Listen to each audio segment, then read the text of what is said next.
আজকের এপিসোড সালাউদ্দিন সাহেবের নিয়া। উনি বিএনপির সবচেয়ে গুরুত্বপূর্ণ নেতা, মানে দ্বিতীয় প্রধান নেতা বলা যাইতে পারে, অপেক্ষাকৃত তরুণ নেতা। সারা দেশের মানুষের আগ্রহ আছে কলে সালাউদ্দিন সাহেবের বিষয়ে, আমার আছে। হ্যাঁ, আমার ওনার খুব পছন্দই হয়। কেন হয় বলি। প্রথমত, উনি দারুণ সুদর্শন একজন মানুষ। বাংলাদেশের পলিটিশিয়ানদের মধ্যে এমন সুদর্শন আর কেউ আছে কিনা আমার জানা নাই। পলিটিশিয়ানদের বাদ দেন, বাংলাদেশের নাগরিকদের মধ্যে এরকম সুদর্শন পুরুষ খুব কমই পাওয়া যাবে। ওনার বয়স মনে হয় 62-63 এরকম হবে, কিন্তু দারুণ রিজু একহারা ফিগার, দারুণ ফ্যাশন সচেতন। পাঞ্জাবির উপরে যে কোটিটা পরেন না, সেটা খুব এক্সক্লুসিভ করে, মনে হয় উনি ডিজাইন করেছেন, আর কোথাও দেখবেন না, নিজে ডিজাইন করেছেন।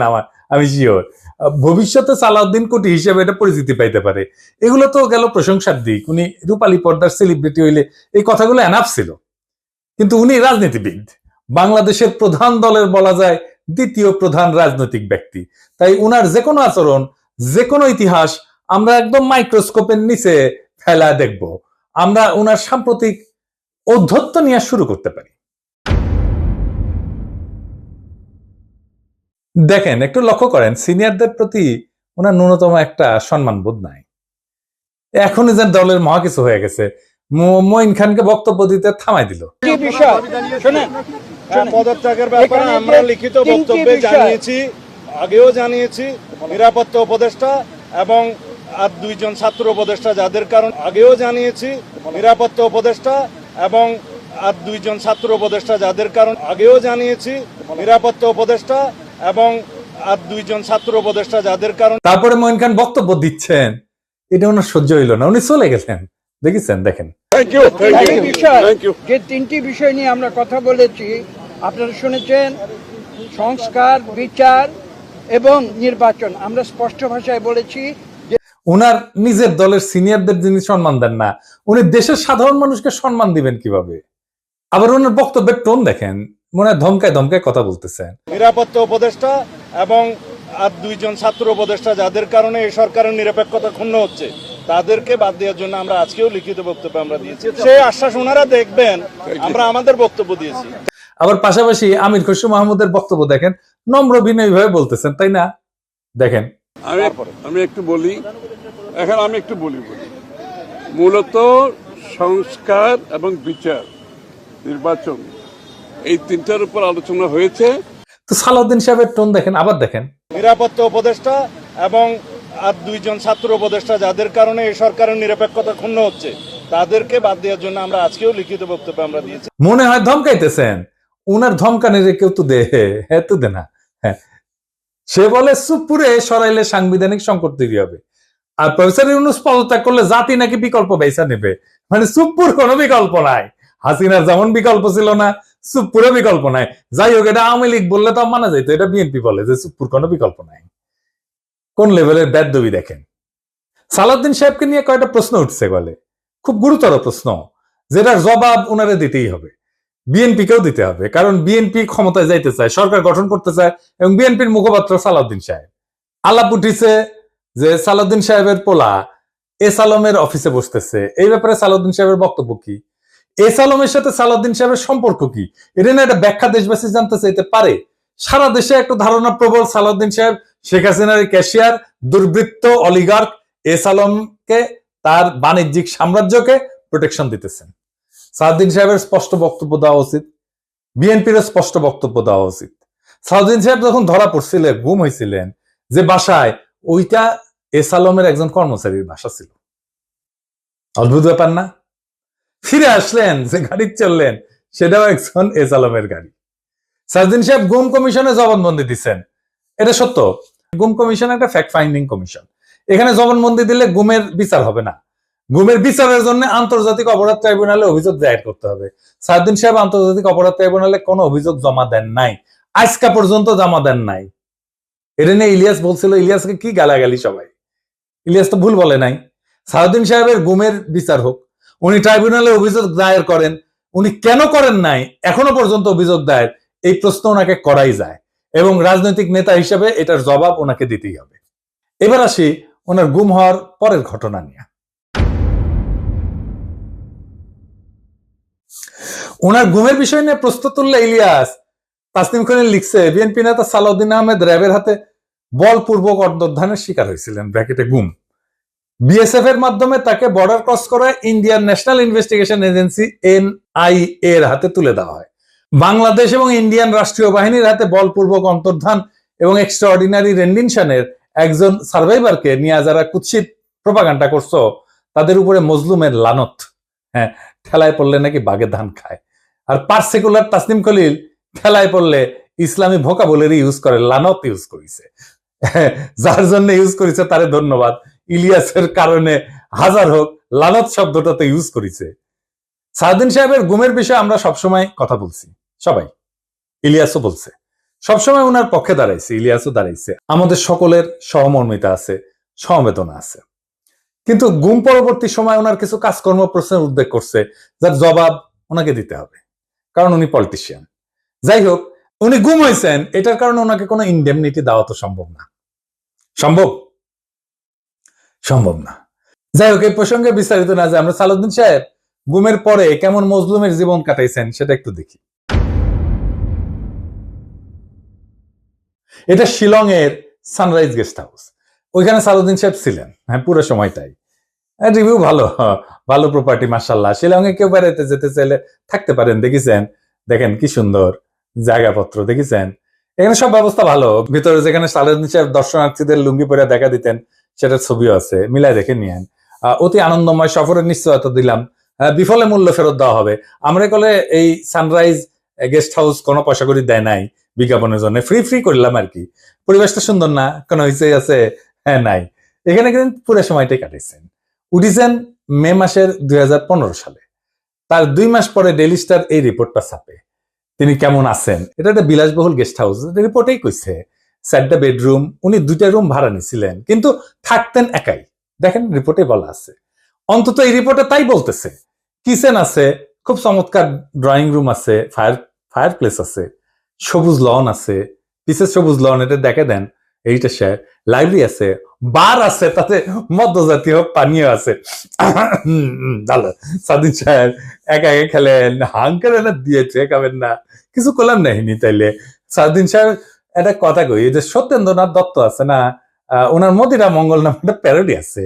ওই যে ডিএল রায়ের বঙ্গ আমার জননী, আমার ধাত্রী, আমার দেশ, একটা গান আছে না, ওইটা দিয়ে এটা একটা প্যারোডি বানিয়েছিলেন, মদিরা মঙ্গল। উনি কইছিলেন, মদ্য আমার, পানীয় আমার, শরাব আমার পেগ, কেন কোম্পানির নজর দিল গো, কেন হলো গো ডিউটি পেগ।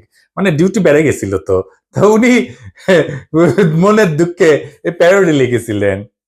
তারপরে লিখেছেন, নিরামিষে যকৃতটা শুধু বৈরাগী সম করিছে শেখ, রাগ্গি আমার, মাগ্গি আমার, ভাগ্যি আমার পেগ। হ্যাঁ, আপনাদের প্রিয় রঠা মানে রবি ঠাকুর, মানে বিএনপির প্রিয়। তো রবি ঠাকুরের একটা গান বলি আর কি, আপনারা নাকি রবি ঠাকুরের গানকে জাতীয় সঙ্গীত বানাইতে পারিয়া কৃতজ্ঞ, সেজন্য ওনার একটা না বললে কেনকা করে হয়। মানে চিরকুমার সভা এটা লেখা আছে, ওরা অক্ষয় বলে একজন চরিত্র আছে, ওই গাইতেছে। ওই গাইছে কি জানেন, অভয় দাও তো বলি আমার উইস্কি, মানে ইচ্ছা, অভয় দাও তো বলি আমার উইস্কি, 100 টাকা সোডার জলে বাকি 3 পোয়া হুইস্কি। হ্যাঁ, আমাকে না একবার খাওয়ায় না সালাউদ্দিন সাহেব, 100 টাকা সোডার জলে বাকি 3 পোয়া হুইস্কি খাওয়ায়। এটা আমার উইশ থাকলো আপনার কাছে। পুরা বাংলাটা নিজে তো ভাড়া করেছিলেন, তো বাংলাদেশি টাকায় কত? 1.5 লাখ টাকা মাসে। আবার একজন পার্সোনাল অ্যাসিস্ট্যান্ট ছিল, ম্যানেজার ছিল, 2জন কেয়ারটেকার ছিল, 2জন মালি ছিল। একটা হাইলি সিকিউর্ড এরিয়া, কাছেই এয়ারফোর্সের অফিস। আর কয়া হয়েছে একটা গোয়েন্দা সংস্থার অফিস, আমরা ধারণা করি এটা রয়ের অফিস। কে রাখলো ওখানে ওনাকে? উনি অনুপ্রবেশের দায় গ্রেপ্তার হয়েছিলেন। উনি তো চাকরি করতেন না ইন্ডিয়াতে, উনি ইন্ডিয়াতে রাজনৈতিক আশ্রয় পান নাই। ওনার এই সুপার ফ্যাবুলাস লাইফস্টাইলের টাকা কে দিছে? টাকা কে দিছে? উনি আয় করেন নাই, তাহলে টাকা কি বাংলাদেশ থেকে পাঠানো হয়েছে হুন্ডি করিয়া? হুন্ডি আপনি করতে পারেন, এটা অর্থ পাচার না? এইগুলো লেজিট এবং বৈধ প্রশ্ন। আপনারা বলতে হবে টাকাটা কে দিছিল, কেঙ্কা করে গেছিল। এইবার একটা চমক, বিশাল চমক, সিট বেল্ট বাইন্ধে নেন, যা দেখবেন তাতে অজ্ঞান হয়ে পড়ে যেতে পারেন সিট থেকে। কি সেই চমক? সাউদ্দিন সাহেবের সঙ্গে দেখা করতে গেছে কিছু লোক ওই শিলং এর বাংলোতে। তার মধ্যে ছবিতে ডাইন পেশে গালে হাত দিয়া বসে আছে ব্যক্তিটা কে? হ্যাঁ, ব্যক্তিটা গুরুত্বপূর্ণ, কারণ সালাউদ্দিন সাহেবের সাথে সকল মিটিং এ তার উপস্থিতি দেখা যায়। সে ঠিক ওই একই চেয়ারে বসে, এইটা সাহেব আপনি দুটা ছবি পাশাপাশি দেখান না, দেখেন দুই সময়ের ছবি কলে দেখা করতে এসছে, তারাও ভিন্ন কলে। হ্যাঁ, সাউদ্দিন সাহেব এক ছবিত লুঙ্গি পরে আছে আর এক ছবিত পায়জামা পরে আছে, দেখেছেন, কিন্তু ওই বান্দা ঠিকই একই আছে, ওই চেয়ারে কে সে জন, তার নাম কি জানেন? তার নাম বিপ্লব পার্থ। চট্টগ্রামে তাকে সবাই চেনে, আওয়ামী লীগের একজন লেসপেন্সার, আওয়ামী লীগের একজন কর্মী এবং ভারতীয় এজেন্ট হিসেবে। আওয়ামী লীগের 15 বছর পুরোটা সময় দাপটের সাথে জীবনযাপন করে গেছেন। ছিলেন চট্টগ্রাম মহানগর আওয়ামী লীগের সাধারণ সম্পাদক আজম নাসির উদ্দিনের অন্যতম ডাইন হাত। আজম নাসিরের অনলাইন একটা পোর্টাল ছিল, তার নাম ছিল জয় নিউজ। জয় নিউজের সাংবাদিক হিসেবে দীর্ঘদিন কাজ করেছিল এই বিপ্লব পার্থ, মাশাআল্লাহ।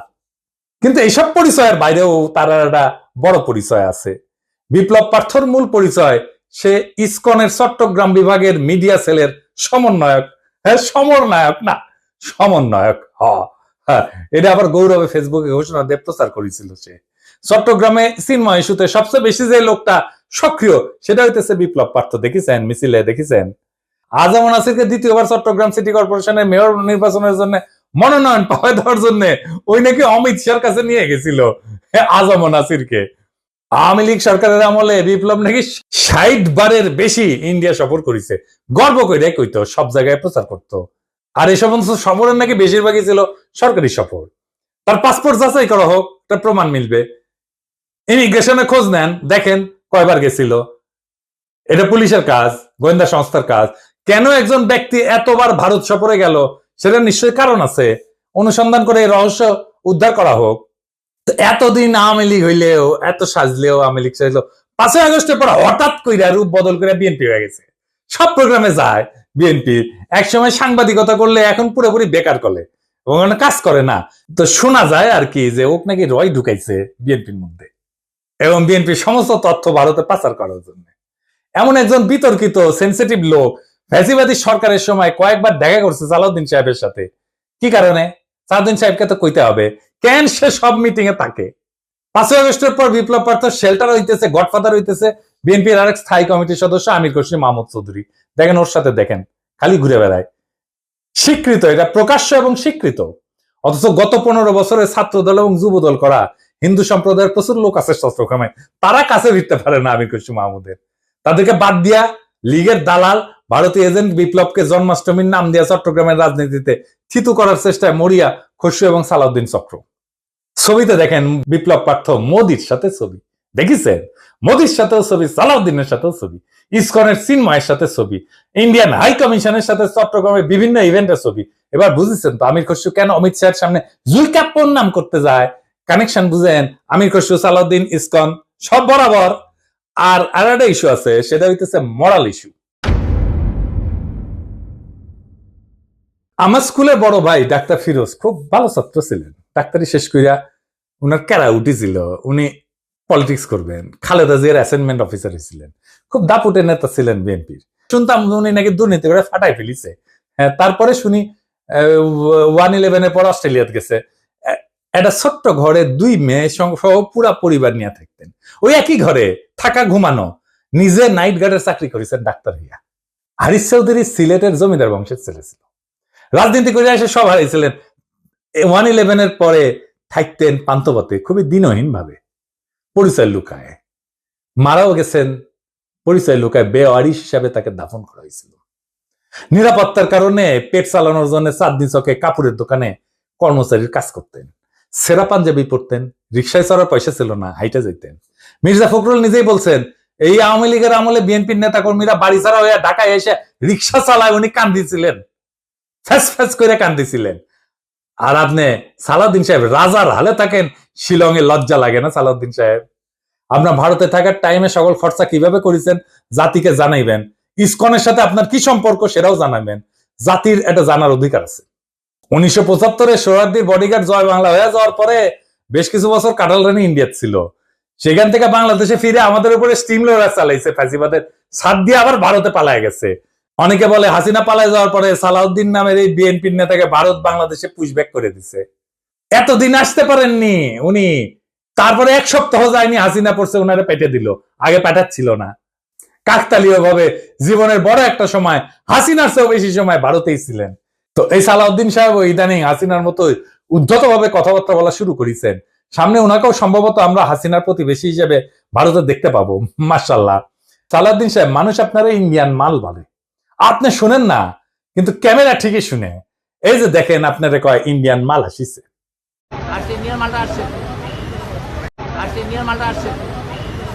একজন নেতার চেহারা, পোশাক, স্টাইল, ফ্যাশন এ সমস্ত ইতিহাসের পাতায় জায়গা করে নেয় না। ইতিহাস মনে রাখে নেতৃত্বের সততা, আত্মত্যাগের পরিমাণ, আর সেই নেতার অবস্থান দুর্দিনে কোথায় ছিল। সালাউদ্দিন আহমেদ নিঃসন্দেহে গুমের শিকার হয়েছিলেন। সেই সময় দেশবাসী তার জন্য কাঁদছে। কিন্তু একজন মজলুম যখন বিলাসের চাদরে নিজেকে মুড়ায় ফেলেন, যখন নিজের গুমের বিচার আন্তর্জাতিকভাবে দাবি না কইরা তার রাজনৈতিক মূলধন বানায় ফেলেন, তখন প্রশ্ন ওঠেই। এবং এই প্রশ্ন তার ব্যক্তিগত না, সমগ্র বিরোধী দলের নৈতিক ভিত্তির উপরে আঘাত আনে। বিএনপিকেও বুঝতে হবে, সরকার বদলানোই রাজনীতি না। আদর্শ, ত্যাগ এবং গণমানুষের বিশ্বাস অর্জনই রাজনীতির মূল সোপান। আর সেই বিশ্বাস অর্জনের পথে সবচেয়ে বড় বাধা যদি হয় নিজের দলে থাকা সদ্য ভুক্তভোগী, ছায়া সুবিধাভোগী কিংবা একবিংশ শতকের গেস্ট হাউস রেভলিউশনারি, তাহলে শাসক পরিবর্তন হইলেও শাসন ব্যবস্থা বদলায় না। সালাউদ্দিন সাহেব, আপনি যদি সত্যি গণতন্ত্র চান, তাহলে সাংবাদিকের ধমকানো বন্ধ করেন, দলের সিনিয়রদের সম্মান করেন, জাতীয় ঐক্যের প্রতীক প্রফেসর ইউনূসকে তার যোগ্য সম্মান দেন, সম্মান নিয়ে কথা বলেন। আমরা চাইলে আর একটা প্রফেসর ইউনূসের মতো ফিগার পাবো না। চাইলে বটতলার উকিল হাজারো চুপ্পু পাওয়া যাবে। এস আলমের ছায়া থেকে বেড়ায় আসেন। আর সাহস থাকলে আন্তর্জাতিক অপরাধ ট্রাইব্যুনালে গিয়া বলেন, আমি গুম হয়েছিলাম, বিচার চাই। কারণ মানুষ আর একজন হাসিনা খুঁজতেছে না, তারা খুঁজতেছে এমন একজন নেতা যে প্রহসনের মুখোশ পইরা ট্র্যাজেডিকে উপহাস করে না। মানুষ ইতিহাসের পুনরাবৃত্তি চায় না, তারা ইতিহাস বদলাইতে চায়। তাই সিদ্ধান্ত আপনার সালাউদ্দিন সাহেব, আপনি ইতিহাস হবেন না আর একটা ব্যঙ্গাত্মক পুনরাবৃত্তি হবেন। আপনি বিশাল নেতা, আমরা অতি ক্ষুদ্র পিঁপড়া, কিন্তু মহাকালে যখন আমরা কেউই থাকবো না, সেই সময় এই ভিডিও থাকবে, প্রশ্নগুলো থাকবে, ইতিহাস জানবে। কেউ কেউ প্রশ্ন জারি রাখছিল, কেউ কেউ সবকিছু মেনে নেয় নাই। এভাবে জাতি চ্যালেঞ্জ করবে সেই দলটাকে যারা আগামী সরকার গঠন করতে চায় একটা রক্তাক্ত বিপ্লবের পরে, যে বিপ্লবের আকাঙ্ক্ষা ছিল ভারতীয় আধিপত্যবাদ মুক্ত একটা দেশ। সেই দেশে যদি আবারও কারো ছায়ায় আসে সেই পুরনো ভারতীয় শকুন, সেই দলকে, সেই ব্যক্তিকে রুখে দেওয়া প্রত্যেক দেশপ্রেমিক বাংলাদেশের কর্তব্য। ইনকিলাব জিন্দাবাদ।